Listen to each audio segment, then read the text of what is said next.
আসসালামু আলাইকুম। গ্রাম বাংলার একটি ঐতিহাসিক খেলা অন্ধের হাড়ি ভাঙা খেলা। যুগ যুগ ধরে প্রাচীনকাল থেকে এই খেলা পরিচালিত হয়ে আসছে।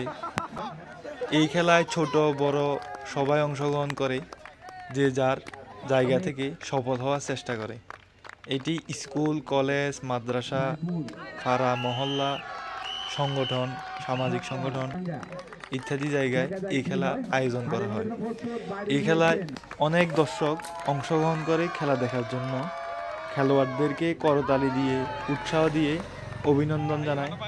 কেউ হারে, কেউ জিতে। বলে না, চোখ থাকিতে অন্ধ, একটা প্রবাদ আছে। এই প্রবাদটা তখন সত্যি হয় যখন এই খেলাতে মানুষ যায়, অংশগ্রহণ করে বা দেখে।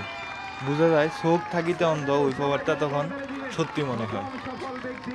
এমন একটি খেলা পুরাতন হওয়ার কোনো সম্ভাবনা নাই। যত যুগ যায় তত নতুন রূপে ফিরে আসে। বিশেষ করে গ্রামাঞ্চলে যখন এলাকার মান্যগণ্য ব্যক্তিরা, কৃষক, ছোট ছেলে মেয়ে সবাইকে নিয়ে এই খেলায় অংশগ্রহণ করা হয়, তখন বোঝা যায় ওই এলাকায় মানুষের প্রতি মানুষের সৌহার্দ্যপূর্ণ আচরণ, মানুষের প্রতি মানুষের সম্পর্ক ফুটে ওঠে।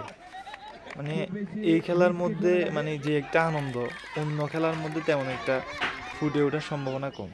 সবাই অংশগ্রহণ করে, যে যার জায়গা থেকে খেলোয়াড়দেরকে সাপোর্ট করে যায়।